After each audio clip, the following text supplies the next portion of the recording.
A major federal operation in Texas exposed a deeply embedded foreign drug cartel network involving a former CIA director and a sitting Mexican ambassador.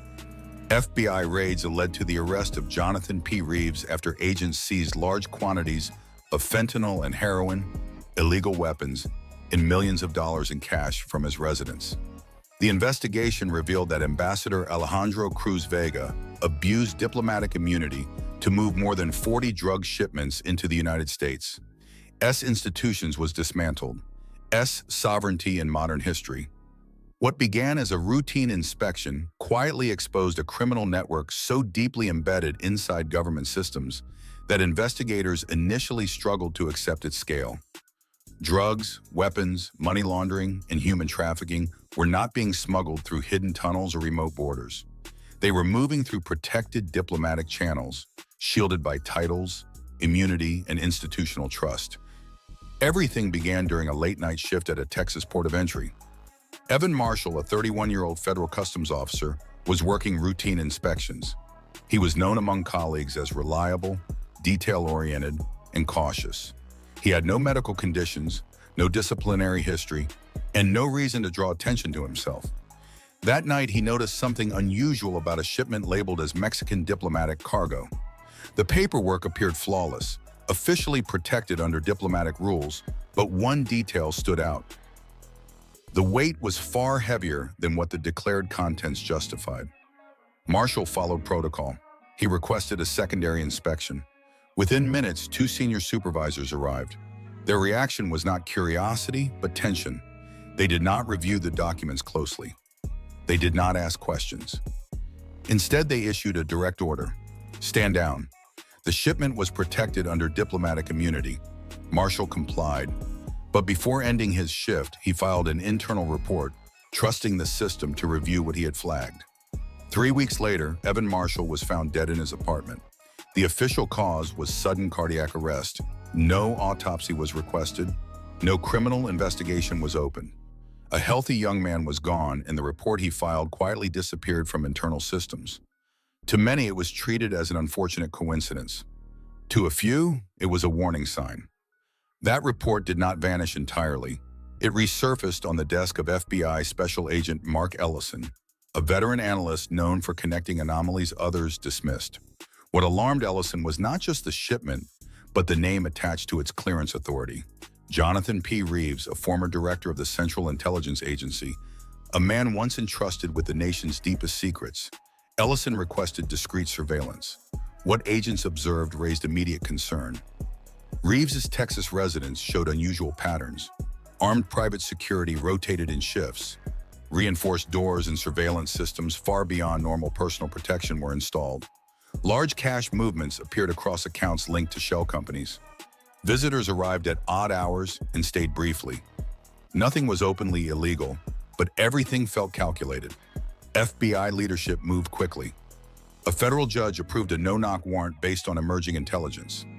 At dawn, tactical teams surrounded Reeves' residence. As agents approached the gate, automatic gunfire erupted. Reeves had hired mercenaries, trained, heavily armed, and prepared to kill. A quiet neighborhood became a battlefield. Flashbangs exploded, ballistic shields absorbed the first rounds. Agents advanced under controlled fire. The firefight lasted nearly 10 minutes before the compound was secured. Inside, Reeves was found attempting to burn documents. The search that followed exposed the truth. Beneath floorboards, agents recovered large quantities of fentanyl and heroin. In the basement, military-grade rifles with serial numbers removed. Inside a reinforced steel safe, over $18 million in cash and gold. Jonathan P. Reeves was placed in handcuffs and led away. Shock rippled through federal agencies. If a former CIA director had crossed this line, the implications were staggering. But the arrest did not end the case. It cracked it open. Digital forensics revealed that Reeves' involvement in criminal activity was not recent. He had built a parallel empire while still inside the intelligence community, using his training not to defend the nation, but to hide from it. Financial records linked him directly to the CJNG cartel operating in Texas. He provided strategic guidance. The cartel provided manpower. Together, they expanded beyond narcotics into human trafficking, organ harvesting, and illegal weapons distribution. Encrypted communications revealed an even more disturbing partner. Ambassador Alejandro Cruz Vega of Mexico, a sitting diplomat protected by international law. Under Vega's authority, more than 40 diplomatic shipments entered the United States, each labeled as cultural materials, each weighing close to 900 kilograms, far beyond legitimate cargo. Money flowed through offshore accounts in Panama, Cyprus, and the British Virgin Islands. A shell entity, Meridian Global Logistics, served as the financial hub. It had no employees, no physical office, and no legitimate operations, only transactions. Reeves also placed loyal contacts inside local agencies, a county sheriff, a DEA technician, administrative staff who quietly cleared paperwork and buried anomalies. This was not a cartel hiding from the system. It was a cartel operating inside it. Investigators soon realized Reeves was not the center of gravity. Ambassador Vega was. But diplomatic immunity made him untouchable. The FBI could see the crime but could not act. Diplomacy had become a shield for criminal enterprise. A classified meeting was convened at the highest levels of government. Evidence was presented. The danger was immediate. History, a decision was made to revoke diplomatic immunity before an operation. The operation moved from planning to execution. In near total silence, FBI tactical teams took their final positions around the Mexican diplomatic compound. Night vision optics flickered on. Radios went quiet. The streets surrounding the building were sealed without lights or sirens. At the outer perimeter, a Marine Rapid Response Unit established full containment. Every access road was blocked. Every possible exit was controlled. No movement in or out would go unnoticed. The Marines did not speak. They did not rush. Their presence was deliberate, disciplined, and final. This was not a show of force. It was containment. The purpose was clear. Whatever was inside that compound would not escape. As the Marines locked down the perimeter, FBI teams advanced toward the main structure. Breaching specialists moved first, carrying equipment authorized under sealed federal warrants that had no modern precedent. These warrants were the result of classified approvals and extraordinary legal coordination. History, direct action against a diplomatic facility due to overwhelming evidence of criminal activity. The assault began with a controlled detonation at the primary reinforced entrance. The blast echoed through the compound, shattering the silence. Within seconds, gunfire erupted from inside the building. Private contractors hired by Ambassador Vega had taken defensive positions in elevated corridors and stairwells. They were armed, trained, and prepared for confrontation. Flashbangs detonated in rapid succession, flooding hallways with white light and concussive force. FBI agents advanced in tight formations, shields forward, weapons controlled. Every movement followed rehearsed protocols. There was no panic, no hesitation. Room by room, floor by floor, the compound was cleared. The firefight lasted minutes, but the tension stretched far longer. Agents encountered barricaded doors, destroyed electronics, and abandoned security posts. Evidence was being erased in real time. Hard drives were smashed. Documents were shredded, but the effort came too late. Once resistance was neutralized, attention shifted to the lower levels of the building. A reinforced steel door led to the basement. A second controlled charge breached it. What investigators found below confirmed their worst suspicions. Rows of medical-grade coolers lined the walls, each marked with transport labels designed to mimic legitimate medical shipments. Inside were preserved human organs, kidneys, livers, corneas, carefully cataloged, prepared for transport. Documentation recovered nearby traced destinations across multiple continents, linking the organs to illegal clinics, private buyers, and underground medical networks operating beyond regulation or oversight. Adjacent rooms contain narcotics processing equipment hidden behind false maintenance walls, industrial-grade presses, chemical drums, ventilation systems designed to mask odors and emissions. Bricks of fentanyl, methamphetamine, and heroin were stacked on pallets, wrapped and coded for distribution. Analysts would later determine the quantities were sufficient to supply multiple states for months. Behind a concealed wall panel, agents uncovered a hidden chamber. Inside were bundles of wires wrapped in plastic, stacked methodically from floor to ceiling.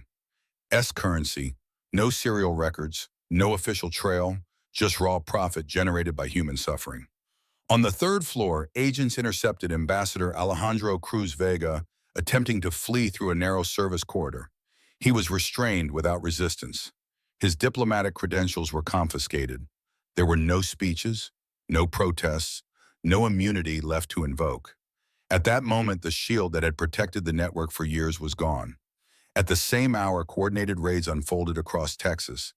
FBI field offices executed warrants on warehouses, storage yards, rural properties, and financial fronts linked to the same network. Trucks were seized, accounts frozen, associates detained. The collapse was simultaneous and overwhelming. By sunrise, the infrastructure that had operated quietly for nearly a decade was dismantled. As the immediate operation concluded, investigators shifted focus from enforcement to understanding the damage left behind. Medical examiner records were reviewed and cross-referenced with recovered digital files. Deaths previously classified as natural began to tell a different story. Young workers, recent immigrants, vulnerable individuals with no prior health conditions. Their names appeared repeatedly in shipment manifests, encrypted communications, in organ supply lists. Missing persons reports aligned with trafficking routes. Shelters documented residents who had accepted job offers and vanished. Families who had waited years for answers were unknowingly connected to a system that treated human life as inventory. Entire communities had felt the impact without understanding its source. Border towns reported unexplained disappearances. Suburban hospitals recorded spikes in fentanyl overdoses. Schools encountered narcotics far more potent than previously seen. What appeared to be isolated crises were in reality symptoms of a single protected supply chain operating from within diplomatic walls. Investigators also confronted institutional failure. Reports had been filed, tips had been submitted, irregularities had been noted, but each fragment was handled in isolation. Agencies worked parallel paths without intersection. Trust in titles and reputations had replaced scrutiny. The network thrived not because it was invisible, but because it was protected by assumptions. In response, protocols were rewritten. Diplomatic shipments were subjected to mandatory weight audits. Interagency data sharing systems were restructured to prevent the quiet dismissal of anomalies. Community reporting channels were expanded. Medical examiners received new guidelines for identifying deaths linked to trafficking and chemical exposure. At the center of it all was a single moment that could no longer be ignored. Evan Marshall's question. A customs officer who noticed a discrepancy and trusted the system to act. His report should have triggered investigation. Instead, it was buried. His death should have raised alarms. Instead, it was dismissed. Only later did investigators acknowledge the truth. His actions had exposed a machine hidden in plain sight. Though the cost was devastating, his decision ultimately unraveled a criminal empire that poisoned communities for years. The case sent a message that extended far beyond Texas. No position is above the law. No title grants permanent immunity. Power without oversight becomes a weapon. The greatest threat did not arrive at the border with weapons drawn. It arrived quietly, wrapped in paperwork, shielded by authority, and protected by trust. Corruption did not attack the system from the outside. It grew within it, and that realization became the most important lesson of all. Accountability is not optional. Vigilance is not negotiable. Because silence protects corruption, and awareness is the only defense society has against it.